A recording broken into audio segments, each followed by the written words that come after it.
Olá pessoal, bem-vindo ao Gerenciação, o canal que tem o objetivo de te ajudar a se organizar no trabalho, ser uma pessoa mais produtiva por meio da organização do trabalho.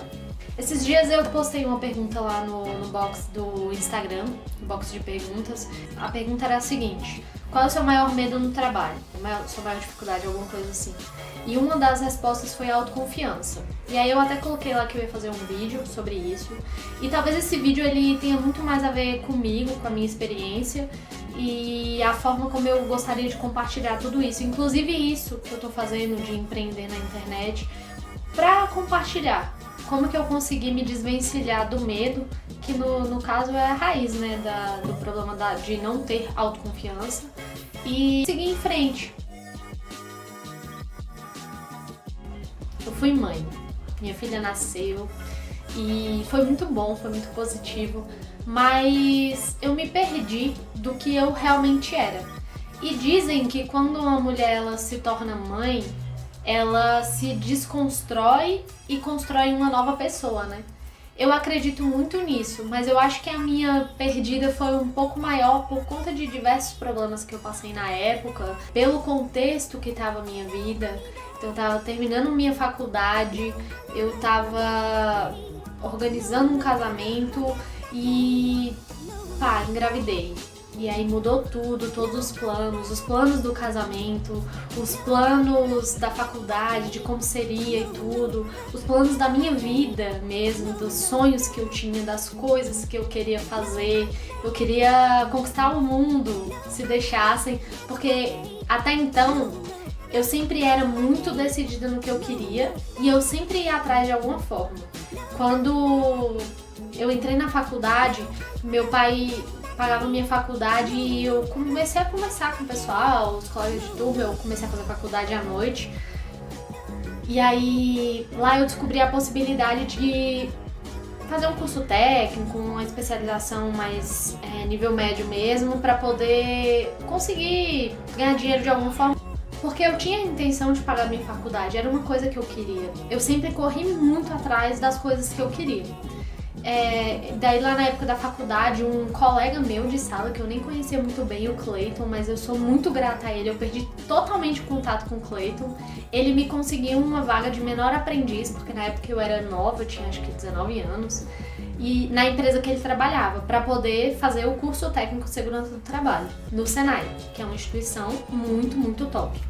E aí quando eu entrei no Senai, na minha cabeça eu já tinha, cara, eu vou aprender esse negócio pra eu poder ser contratada pela empresa. Eu queria, era o foco. A Delta, na época era Delta Construções, vai me contratar. Eu vou ser a melhor aluna da sala. E aí fui nessa ânsia, né, de ser a melhor, porque eu queria muito um emprego. Eu tive a oportunidade indo lá num dia que um professor meu passou mal, uma professora substituta começou a falar de um projeto que o Senai tem que chama Olimpíada do Conhecimento.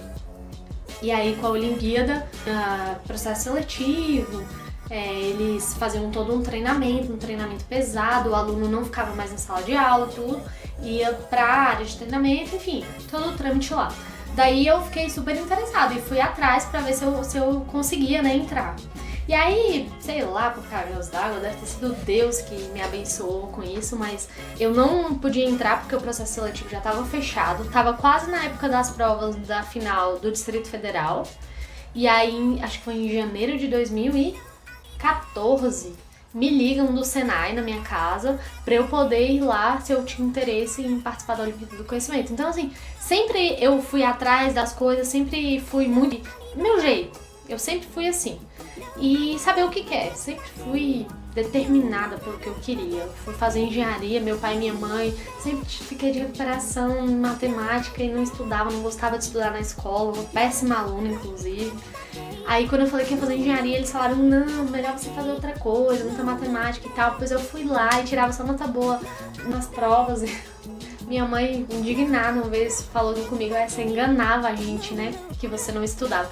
Enfim, quando ela nasceu, eu me perdi completamente e caí numa sensação assim que eu não conseguiria mais executar, que não daria mais pra mim seguir, sabe? E eu fico até emocionada quando eu lembro, porque foi uma coisa que eu vivi na minha vida, que eu nunca passei por isso. Eu só me lembro assim, de tão impactante a morte da minha irmã, mas essa sensação de perdida, de não conseguir, na época que a minha irmã morreu, eu sentia muita falta dela, mas eu não sentia essa sensação de incapacidade.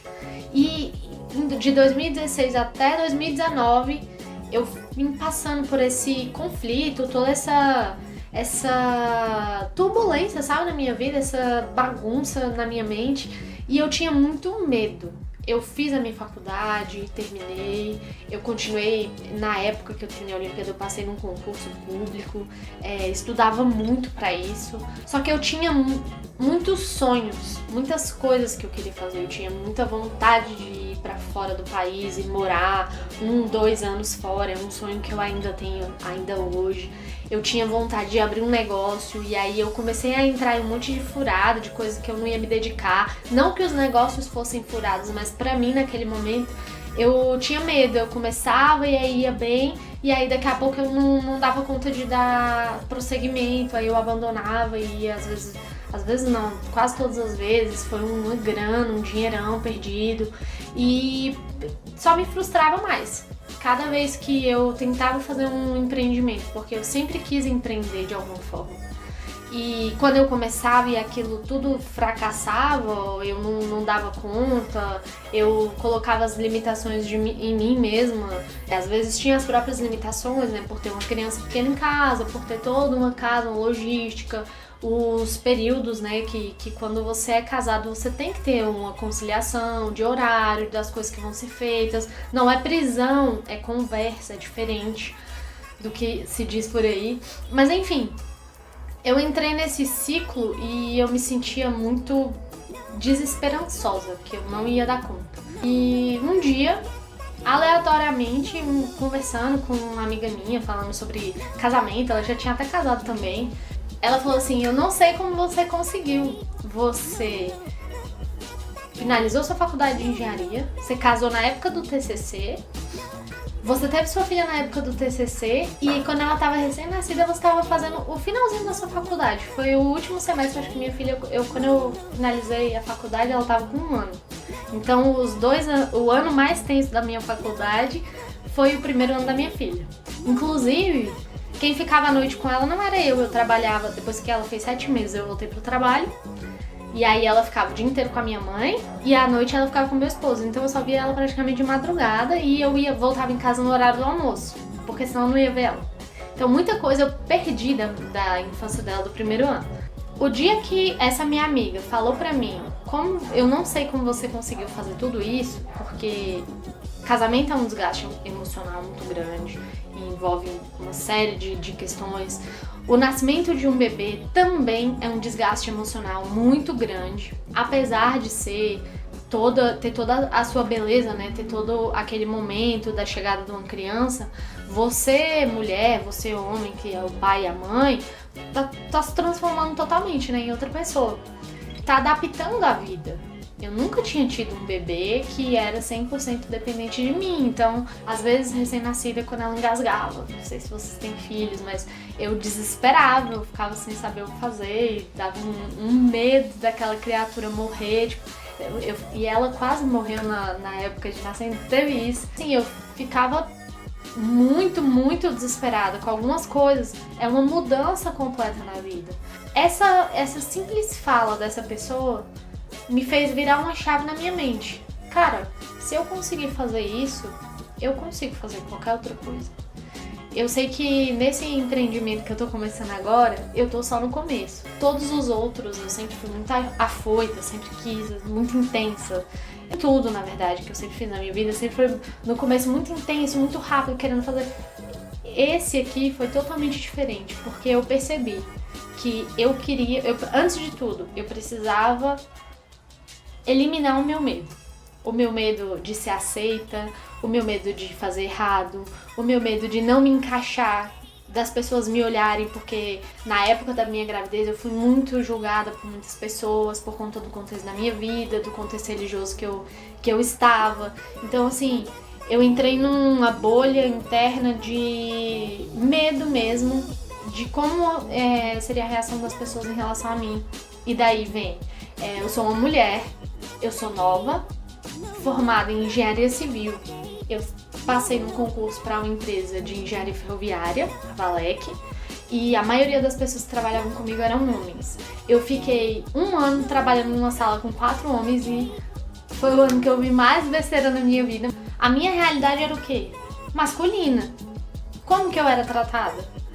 Enquanto eu ainda estava dentro da área de segurança do trabalho, como era uma área que eu dominava muito, porque eu tinha estudado muito, eu fiquei imersa na Olimpíada do Conhecimento, aquilo fez com que as pessoas que estavam lá, elas me respeitassem pelo meu conhecimento. Mas a partir do momento que eu saí da área da segurança do trabalho e eu passei para a área da engenharia civil, que foi quando eu pedi para mudar de área dentro da Valec, para eu poder conseguir ter contato com a área técnica mesmo, porque eu estava fazendo faculdade de engenharia civil, mas eu não estava tendo contato com obra, eu não era estagiária, igual vários amigos meus na faculdade eram estagiários de obra, de construção de prédio, fazer ponte. Eu estava dentro de um escritório, porque as obras da minha empresa eram todas em outros estados, eu não tinha oportunidade de visitar esses estados estando na área de segurança do trabalho, então eu pedi para mudar.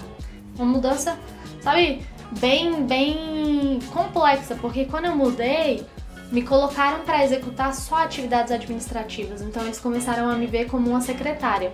E assim, isso tudo, enquanto eu estava na área de segurança do trabalho, foi antes de 2016, eu entrei na Valec em 2013, então fiquei 13, 14, eu fui para a área de construção. E aí lá foi quando eu comecei a ficar muito mais, sendo utilizada muito mais como assistente administrativa, como uma secretária executiva, muito mais do que uma pessoa que poderia ajudar tecnicamente. Voltando para a questão da raiz do medo, de ter todo o medo, isso é uma coisa que começa na infância, começa bem antes, na verdade. Como que as crianças, elas expressam o medo delas de não ser aceitas na sociedade, de não estar incluído na comunidade, pelo mau comportamento. Elas começam a fazer o que a gente sempre chama de chamar atenção. Ah, tá querendo chamar atenção, tá querendo aparecer. Na verdade, a criança tá dizendo assim, oi, só quero ser aceito, será que você tem como me aceitar? É basicamente isso que o mau comportamento tá dizendo. Então, na infância a gente consegue perceber também a exclusão pelos coleguinhas. E aí, por isso que tanto se fala em tratar do bullying, que criança não pode fazer bullying com outra pessoa, principalmente quando chega uma visita. Você vê a criança implicando assim, ó, você tem sobrinho, qual é a criança perto de você? Quando chega um outro, é a criatura ameaçadora. A criança já se sente ameaçada. Por quê? Porque a atenção que ela tem tá em jogo.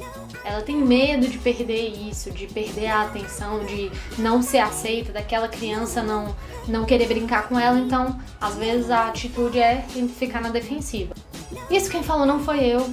Quem falou isso foi Adler.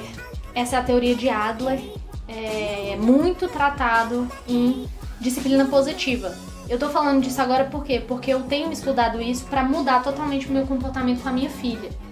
E aí, eu já aproveitei o gancho pra falar, cara, isso aqui, ó, a raiz do medo, às vezes ela vem da infância e ela vai se arrastando pela sua vida. Não foi o meu caso, como eu falei, eu tive um problema emocional no meio da vida que me fez começar a sentir essa sensação de medo de ser aceita. Mas assim, às vezes a pessoa carrega isso a vida inteira. E ela não sabe lidar e não entende, às vezes não sabe o que é isso. E isso não é questão de síndrome de complexidade, sei lá, como você queira chamar, de dizer que a pessoa tá querendo aparecer e não é bem assim. Cara, nós somos seres humanos. A nossa natureza é para viver em comunidade. A gente tem essa necessidade de estar perto de outras pessoas, de conviver. Mesmo que não sejam grandes grupos, às vezes as pessoas falam, e eu concordo, você tem que ter poucos amigos verdadeiros. Sim, beleza, mas a gente tem essa necessidade de viver em comunidade. A gente tem o formato da sociedade que é feito, a gente trabalha com diversas pessoas. Pode ser até que você trabalhe em uma empresa que é menor, mas e a quantidade de clientes que você atende, que você convive, que você trabalha? Então, às vezes você carrega consigo essa incógnita. Será que eu tô sendo aceito? Será que o jeito que eu falo tá bom? Será que a forma como eu lido? Será que eu tô entregando de forma aceitável? Será que vão me aceitar? No fundo, o que você tá dizendo é isso. Será que vão me aceitar? Será que eu tô me aceitando? É a raiz, é o fundo de tudo isso. E no trabalho, ainda tem uma outra questão. Porque no trabalho tem o líder. Aquela figura lá de a pessoa que é superior, que ela tem mais poder. Então, às vezes, a forma como o líder, como o superior expressa as demandas, a forma como ele lida com a pessoa é uma forma inadequada. Às vezes, ao invés de pôr pra cima, faz a pessoa murchar ainda mais e ter muito mais essa introspecção e esse sentimento do medo. Aflora o medo na pessoa, o que já estava ali simplesmente expõe e a pessoa simplesmente se fecha. E por vezes não é nem a questão do líder, é a percepção que por eu ter o medo, a forma como eu vejo o líder e a forma como eu acho, veja bem, como eu acho que ela me vê, impacta totalmente na minha emoção, impacta totalmente na minha autoconfiança, nessa certeza, nessa vontade de fazer, sabe? Na motivação. Às vezes é só uma história que foi criada pela sua cabeça, que tá gravada ali. É só uma história contada por você mesmo, pra você, de uma forma totalmente errada, que você tomou como verdadeira. Além disso, além de tudo isso que eu falei, ainda tem uma outra questão, que é a das minorias. Mulheres, negros, homossexuais, que às vezes no trabalho eles sentem na pele e dói o preconceito pela pessoa ser homossexual ouvindo piada homofóbica, pela pessoa ser negra ouvindo piada racista, ou a forma de falar, às vezes uma forma de falar torna o ambiente completamente massivo para aquela pessoa, o preconceito enquanto mulher. Eu já sofri preconceito de homens que não queriam atender demandas que eu passava. Eles só faziam quando um amigo meu pedia. Eu tinha então que falar, fulano, fala lá com o talzinho lá que ele precisa entregar isso e tal, porque quando eu pedia, o cara simplesmente não fazia, porque ele era um senhor mais velho e achava que não precisava me atender, provavelmente porque eu era mulher e mais nova. Então, assim, as minorias, elas sofrem um impacto às vezes ainda maior. E se, dependendo do ambiente que ela tá, ainda esse impacto é potencializado. O meu ambiente é extremamente machista, o ambiente da engenharia, extremamente homofóbico. Então eu vejo cotidianamente, a gente vê a piadinha, a gracinha, o palavreado, a forma como lida, como enfrentar tudo isso. No livro Os Segredos da Mente Milionária, o autor fala que quanto mais a gente se expõe para alguma coisa que a gente tem medo, mais a nossa caixinha se expande. Por quê? A gente sente medo do que a gente não conhece. Todo aluno que não conhece matemática e não pratica, porque matemática é prática, tem medo. Acha que não consegue. A pessoa se limita. Por quê? Porque ela tem medo. Por quê? Porque ela não se expôs à situação. Então, qual é uma das formas de você conseguir expandir a sua caixinha do medo e aumentar a sua autoconfiança? É se expor. Se exponha ao que mais te desencoraja. É uma coisa que eu tenho dificuldade às vezes. Eu tenho dificuldade com português. Assumo isso e em algum momento eu vou precisar bater de frente com essa questão. Isso é algo que eu preciso mudar. Eu preciso me expor, eu preciso dar a cara a tapa, aprender e começar a me expor. Pra quê? Porque eu quero escrever textos melhores. É uma intenção que eu tenho. Eu não escrevo tão mal porque eu leio, mas eu sinto falta de algumas coisas que são regras, que são coisas básicas. Minha fraqueza.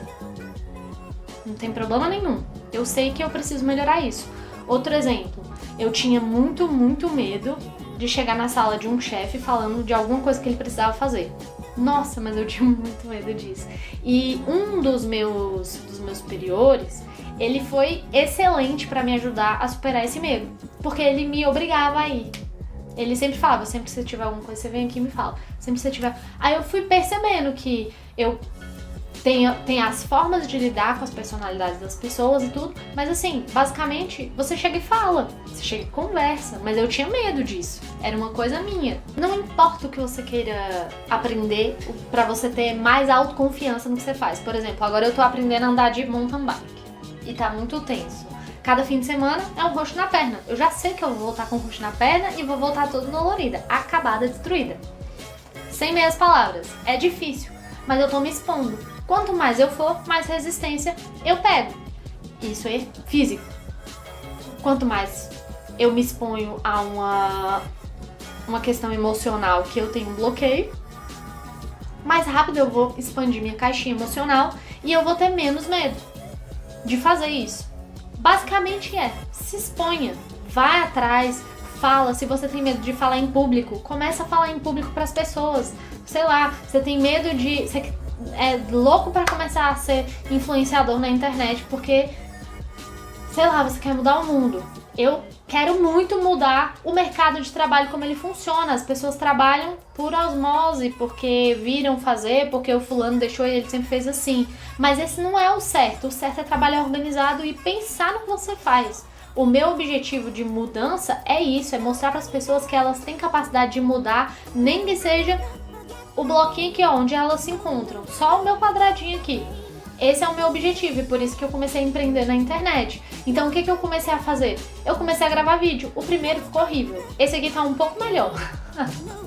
Mas eu ainda tenho muita coisa pra aprender. E eu sei que a minha jornada vai ser longa. E tem uma coisa que o Érico Rocha, não sei se vocês conhecem, da fórmula de lançamento, ele sempre fala, frequência vem antes de excelência. Então eu vou fazer, eu vou me expor. Cada vez que eu me expor, eu sei que eu vou ficar melhor. Eu sei que eu vou levar um tempo pra aprender, eu sei que isso aqui não é fácil, eu sei que não é sentar no sofá e assistir uma televisão no Netflix, mas é o meu sonho. Eu quero um dia ter um negócio estruturado que eu possa dizer que fui eu que fiz do zero. Então o que eu tô fazendo? Tô aqui, tô me expondo. Se o seu problema de autoconfiança é de algum tema que você não tem conhecimento e é algo que no seu trabalho vai fazer toda a diferença, então eu tenho uma sugestão específica para esse caso. Sugira para o seu superior ou para seja lá quem for, se for você mesmo o dono da empresa, comece, né? Se você for o dono, você comece sozinho, você tem autonomia. Mas cria um projeto, uma coisa, estrutura, como você quer fazer e se proponha em executar, em ser o líder dessa coisa. Não sei o que seja, sei lá, se fosse eu fazendo seria uma organização completa do setor. Eu vou ser líder. Por quê? Porque eu vou estudar e eu vou aprender. Então se há alguma coisa que você tem dificuldade em aprender, igual eu falei do português, tenho dificuldade, eu preciso sentar e aprender. Então, em algum momento da minha vida, eu já sei que não passa do ano que vem, eu vou sentar e vou aprender as regras de português que me faltam. Coloca isso como meta. Meta para ser cumprida, com prazo, data e tudo, você sabe até quando você tem que cumprir. Segundo ponto de enfrentamento, aceitação do trabalho. Você precisa saber se o seu trabalho está sendo aceito. É muito simples, pede feedback, conversa com as pessoas que estão ao seu lado, conversa com quem está trabalhando com você, conversa com o seu superior, passa para alguém que dá sua confiança para poder ler, para ver. Eu faço isso, a minha irmã é excelente em português, a Lucélia, e ela revisa meus textos quando eu preciso. Eu recorro a ela, eu mando pra ela, ela vê, ela me fala, ó, que tá errado, que ficou ruim. Às vezes eu mando os designs, eu tenho um amigo, Roberto, que ele é muito top nos designs. Eu mando pra ele, falo na cara de pau mesmo, Roberto, vê aí o que você acha. Na cara dura, eu mando. Se você tem alguém que é teu amigo, mano, vai querer te ver pra cima. A pessoa que quer te ver pra cima te ajuda, então manda pra ela, pede feedback, fala, e aí, no que eu posso melhorar? Se você é o chefe, você que é o cara que tá no comando, pede feedback para os teus coordenados, para os seus liderados e pergunta para eles como que tá o meu trabalho, como que tá a distribuição de atividades, vocês acham que tá coerente, a equipe tá bem demandada, eu poderia ter alguma coisa para melhorar, o que isso vai te permitir? Entender qual é a aceitação do seu trabalho, porque aí a gente passa para um outro passo, o terceiro, é saber se você tá se aceitando como pessoa, como profissional, é saber se você tá dando conta de identificar a capacidade que você tem. Sabe, Não adianta, o mundo inteiro pode te ovacionar e dizer que você é o top das galáxias, a pessoa que executa assim com um nível de precisão, com um detalhamento, com uma forma, sabe? Não adianta todo mundo falar isso pra você, se você não olhar e acreditar. No terceiro passo é você olhar pro seu trabalho, você olhar pra você como pessoa e aceitar o que você é. E outro ponto importante que é dito na disciplina positiva é que erros são oportunidades maravilhosas de aprender. Então, quanto mais a gente erra, mais a gente aprende. Você pode aprender com os erros dos outros, é muito bom, mas geralmente os erros que a gente mais carrega e vem assim com um ensinamento muito profundo são os nossos próprios erros. A capacidade de se analisar e pensar, cara, eu tenho o direito de errar, eu faço porque eu sou humano, mas a partir de agora, todo erro que eu cometer, eu vou começar a pensar neles como uma oportunidade de aprendizado. E isso vai mudar totalmente, vai fazer uma diferença muito grande na sua vida. É fácil? Não é. Mas é um exercício diário. Tudo que envolve mudança de mente, tudo que envolve mudança de mindset, né, como a galera fala, é difícil porque você está se mudando, você está se moldando. Mas eu tenho convicção que a recompensa vale muito a pena. A dica é, se olha no espelho todo dia e fala, cara, eu dei o meu melhor. Eu dei o meu melhor, então eu estou satisfeita com o trabalho que eu fiz. Se eu dei o meu melhor, se eu fiz o melhor que eu podia, com os recursos que eu tinha, com o tempo que eu tinha, o melhor foi feito. Não importa mais nada. Só isso. Só isso. Se não for suficiente, então eu te indico procurar uma ajuda profissional. As pessoas têm muito preconceito em procurar um psicólogo para poder orientar, para poder ajudar a superar esse tipo de coisa. Mas o psicólogo é o profissional adequado para te ajudar a superar esse tipo de coisa. Ele que conhece as técnicas, as ferramentas que vão conseguir fazer essa mudança na sua mente quando o teu caso vai além de você mesmo, além das suas forças, da sua capacidade de resolver sozinho. Procura um psicólogo, não é vergonha, muito pelo contrário. Procurar um psicólogo é mostrar que você realmente está comprometido em ser um ser humano melhor, em ser um profissional melhor, em ter autoconfiança. Então, como a palavra mesmo diz, autoconfiança, confiar em si mesmo, tenha fé no seu trabalho, tenha fé em você como pessoa. Se você estiver dando o seu melhor, não tem por que você não ter autoconfiança, a menos que você tenha muito medo. E se você fizer tudo isso que eu acabei de falar, isso vai te ajudar. E se não for suficiente, procurar uma ajuda profissional é um caminho muito bom.